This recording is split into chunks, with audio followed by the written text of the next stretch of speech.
नमस्कार प्रिय विद्यार्थियों आज हम पढ़ेंगे पूस की रात कहानी। तो विद्यार्थियों, यदि आपने इस चैनल को सब्सक्राइब तथा वीडियो को लाइक नहीं किया है तो प्लीज़ चैनल को सब्सक्राइब तथा वीडियो को लाइक ज़रूर करें।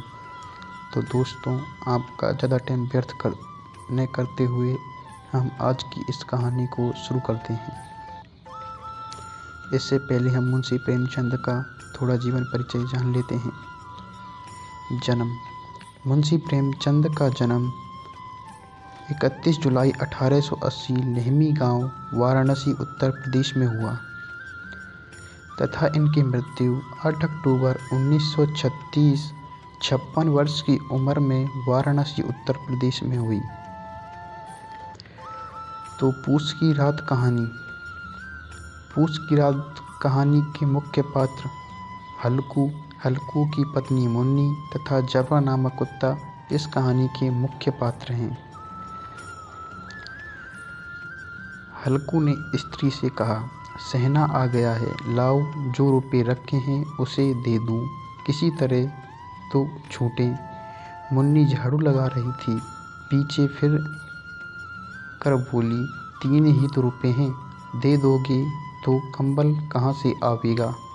माघ पूस की रात हार में कैसे कटेगी, उससे कह दो फसल पर दे देंगे, अभी नहीं।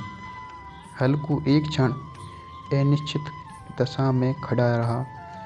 पूस सिर पर आ गया। कंबल के बिना हार में रात को वह किसी तरह नहीं जा सकता, मगर सहना मानेगा नहीं। खुड़कियाँ जमावेगा, गालियाँ देगा, बला से जाड़े में मरेंगे, बला तो सिर से टल जाएगी। यह सोचता हुआ वह अपना भारी रकम डील लिए हुए स्त्री के समीप गया और खुशामद करके बोला, ला दे दो, गला तो छूटे, कंबल के लिए कोई दूसरा उपाय सोचूंगा। उसके पास से दूर हट गई और आंखें उतीरती हुई बोली, कर्ज चुके दूसरा उपाय, जरा सुने तो कौन सा उपाय करोगे। कोई खैरात दे देगा कंबल, न जाने कितनी बाकी है जो किसी तरह चुकाने ही नहीं आती। मैं कहती हूँ तुम क्यों नहीं खेती छोड़ देते, मर काम करो, उपज हो तो बाकी दे दो। चलो छुट्टी हुई, बाकी चुकाने के लिए तो हमारा जन्म हुआ है। पेट के लिए मजूरी करो, ऐसी खेती से बाज आए। मैं रुपया न दूंगी। हल्कू उदास होकर बोला, तो क्या गाली खाऊं। मुन्नी ने तड़प कर कहा, गाली क्यों देगा, क्या उसका राज है। मगर यह कहने के साथ ही उसकी तनी हुई भौहें ढीली पड़ गई। हल्कू के उस वाक्य में जो कठोर सत्य था वह मानो एक भीषण जंतु की भांति उसे घूर रहा था। उसने जाकर आले पर से रुपए निकाले और लाकर हल्कू के हाथ पर रख दिए। फिर बोली, तुम छोड़ दो अब की खेती, मजूरी में सुख से एक रोटी तो खाने को मिलेगी, किसी की धौंस तो नहीं रहेगी, अच्छी खेती है, मजूरी करके लाओ, वह भी उसी में झोंक दो, उस पर धौंसो। हल्कू ने रुपए लिए और इस तरह बाहर चला मानो अपना हृदय निकाल कर देने जा रहा हो। उसने मजूरी के एक एक पैसा काट कर 3 रुपए कंबल के लिए जमा किए थे। वह आज निकले जा रहे थे। एक एक पग के साथ उसका मस्तक अपनी दीनता के भार से दबा जा रहा था। भाग दो। पूस की रात, आकाश पर तारे भी ठुठुरते हुए मालूम होते थे। हल्कू अपने खेत के किनारे ऊख के पत्तों की एक छतरी के नीचे बांस की खटोले पर अपनी पुरानी गाड़ी की चादर ओढ़े पड़ा काँप रहा था। खाट के नीचे उसका सगी कुत्ता जबरा पेट में मुंह डाले सर्दी से कू कर रहा था। दो में से एक को भी नींद न आती थी। हल्कू ने घुटनों को गर्दन में चिपकाते हुए कहा, क्यों जबरा, जाड़ा लगता है? कहता तो था घर में पुआल पर लेट रहा है, तो यहाँ क्या लेने आए थे? अब खाओ ठंड, मैं क्या करूँ? जानते थे मैं यहाँ हलवा पूरी खाने आ रहा हूँ। दौड़े दौड़े आगे आगे चले आए। अब रो नानी के नाम को। जबरा की पड़े पड़े दुम हिलाई और अपने कुकू को दीर्घ बनाता हुआ एक बार जम्हाई लेकर चुप हो गया। उसकी श्वास बुद्धि ने शायद ताड़ लिया, स्वामी को मेरी कुकू से नींद नहीं आ रही है। हल्कू ने हाथ निकालकर जबरा की ठंडी पीठ सहलाते हुए कहा, कल से मत आना मेरे साथ, नहीं तो ठंड हो जाओगे। यह राड़ पछुआ ने जाने कहाँ से बर्फ लिए आ रही है। उठूं, फिर एक चिलम भरूं, किसी तरह रात को काटें। 8 चिलम तो पी चुका। यह खेती का मजा है। और एक एक भगवान ऐसे पड़े हैं जिनके पास जाड़ा जाए तो गर्मी से घबरा कर भागे। मोटे मोटे गद्दे, लिहाफ कंबल, मजाल है जाड़े का गुजर हो जाए। तकदीर की खूबी है, मजूरी हम करें और मज़ा दूसरे ले लूटें। हल्कू उठा, गड्ढे में से जरा सी आग निकाल कर चिलम भरी। जबरा भी उठ बैठा। हल्कू ने चिलम पीते हुए कहा, पिएगा चिलम? झाड़ा तो क्या जाता है, जरा मन बदल जाता है। जबरा ने उसके मुंह की ओर प्रेम से झलकती हुई आंखों से देखा।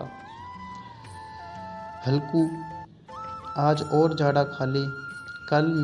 कल से मैं यहाँ पुआल बिछा दूंगा, उसी में घुसकर बैठना, तब जाड़ा न लगेगा। जबरा ने अपने पंजे उसकी घुटनियों पर रख दिए और उसके मुंह के पास अपना मुंह ले गया। हल्कू को उससे गर्म सांस लगी। चिलम पीकर हल्कू फिर लेटा, निश्चय करके लेटा कि चाहे कुछ हो अब सो जाऊंगा। पर एक ही क्षण में उसे हृदय में कंपन होने लगा। कभी इस करवट लेटता, कभी उस करवट, पर जाड़ा किसी पिचास की भांति उसकी छाती को दबाए हुए था। जब किसी तरह न रहा गया तो उसने जबरा को धीरे से उठाया और उसके सिर पर थपथपाकर उसे अपनी गोद में सुला लिया।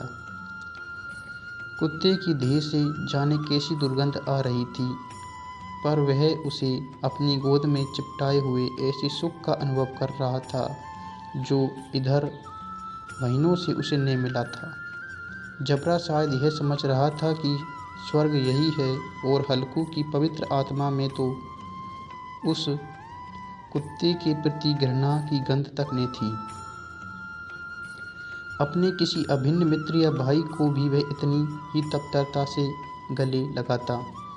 वह अपनी दीनता से आहत न था जिसने आज उसे इस दशा को पहुंचा दिया। नहीं, इस अनोखी मित्र ने जैसी उसकी आत्मा से सब द्वार खोल दिए थे और उनका एक एक अणु प्रकाश से चमक रहा था।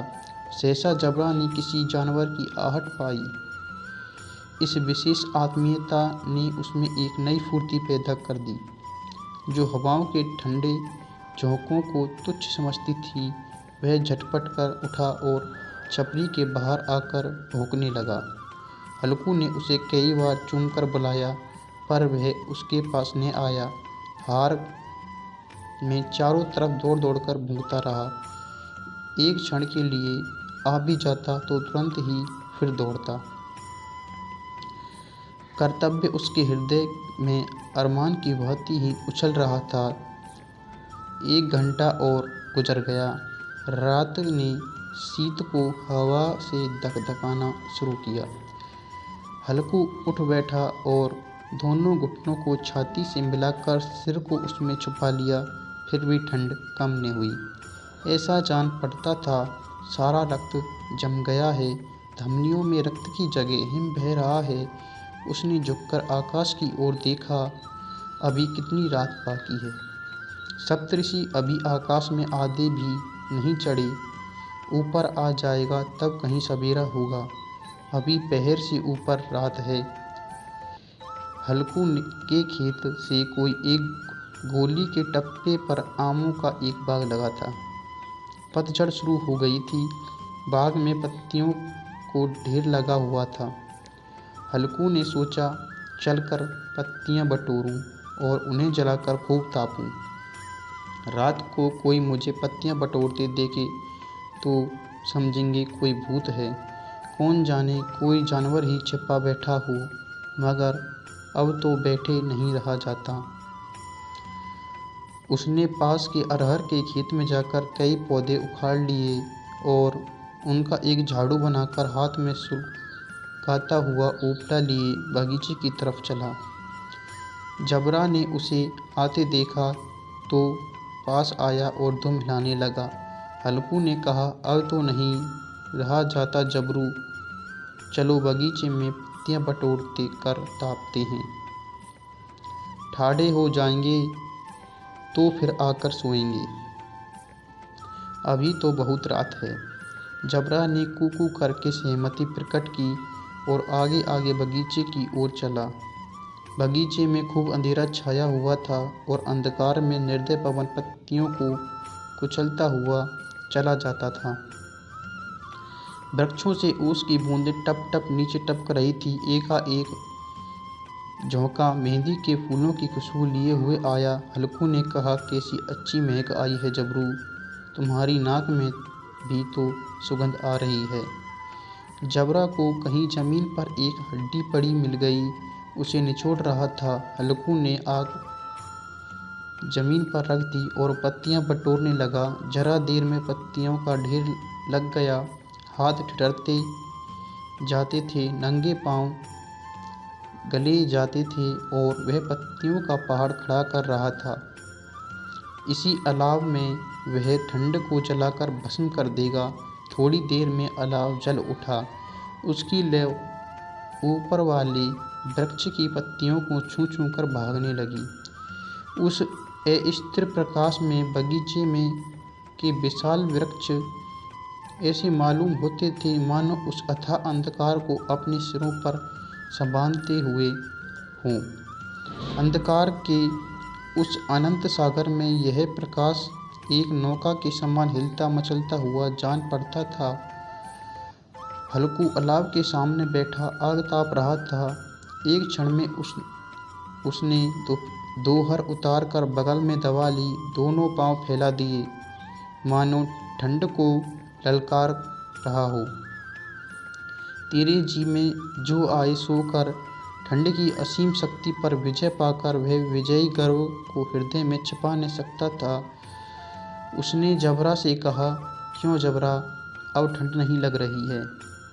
जबरा ने कूकू करके मानो कहा, अब क्या ठंड लगती है, नहीं रहेगी।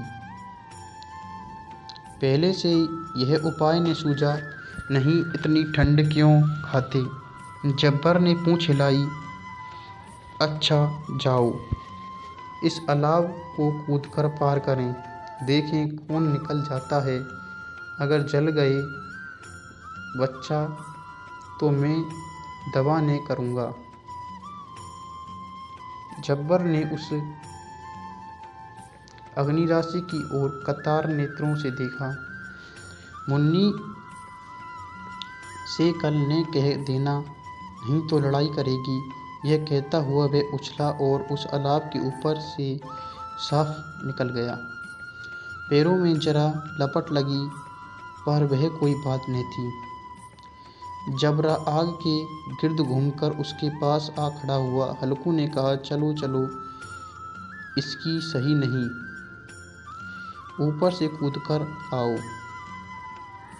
वह फिर कूदा और अलाव के इस पार आ गया। पत्तियां जल चुकी थी। बगीचे में फिर अंधेरा छा गया था। राख के नीचे कुछ कुछ बाकी था, जो हवा के झोंकों आ जाने पर जरा जाग उठती थी,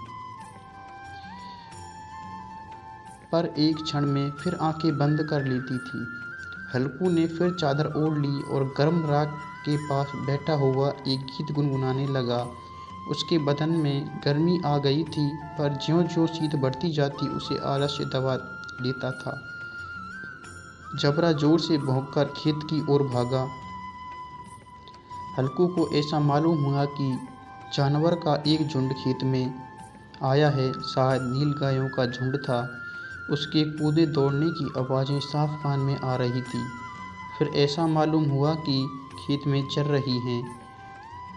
उनके चबाने की आवाज़ चर-चर सुनाई देने लगी। उसके दिल में कहा, नहीं जबरा के होते कोई जानवर खेत में नहीं आ सकता। नोच ही डाले, मुझे भ्रम हो रहा है। कहा, अब तो कुछ नहीं सुनाई देता। मुझे भी कैसा धोखा हुआ। उसने जोर से आवाज़ लगाई, जबरा जबरा। जबरा भौंकता रहा। उसके पास न आया। फिर खेत के चरे जाने की आहट मिली। अब वह अपने को धोखा न दे सका। उसे अपनी जगह से हिलना जहर लग रहा था। कैसा दंदाया हुआ था। इस जाड़े पाले में खेत में जाना, जानवरों के पीछे दौड़ना असहाय जान पड़ा। वह अपनी जगह से न हिला। उसने जोर से आवाज़ लगाई, हिलो हिलो हिलो। जबरा फिर भौंक उठा। जानवर खेत चर रहे थे। फसल तैयार है। कैसी अच्छी खेती थी, पर ये दुष्ट जानवर उसका सर्वनाश किए डालते हैं। हल्कू पक्का इरादा करके उठा और 2-3 कदम चला, पर एकाएक हवा का ऐसा ठंडा चुभने वाला बिच्छू के डंक का सा झोंका लगा कि फिर बुझते हुए अलाव के पास आ बैठा और राख को कुरेदकर अपनी ठंडी देह को गर्म करने लगा। जबरा अपना गला फाड़ डालता था। नीलगायें खेत का सफाया किए डालती थी और हल्कू गर्म राख के पास शांत बैठा हुआ था। एकर्मण्यता से रस्सियों की भांति उसे चारों तरफ से जकड़ रखा था। उसी राख के पास गर्म जमीन पर वह चादर ओढ़कर सो गया। सवेरे जब उसकी नींद खुली तब चारों तरफ धूप फैल गई थी और मुन्नी कह रही थी, क्या आज सोते ही रहोगे?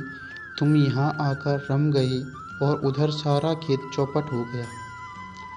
हल्कू ने उठकर कहा, क्या तू खेत से होकर आई रही है? मुन्नी बोली, हाँ, सारे खेत का सत्यानाश हो गया। भला ऐसा भी कोई सोता है? तुम्हारे यहाँ मड़ैया डालने से क्या हुआ? हल्कू ने बहाना किया कि मैं मरते मरते बचा, तुझे अपने खेत की पड़ी है। पेट में ऐसा दर्द हुआ कि मैं ही जानता हूँ।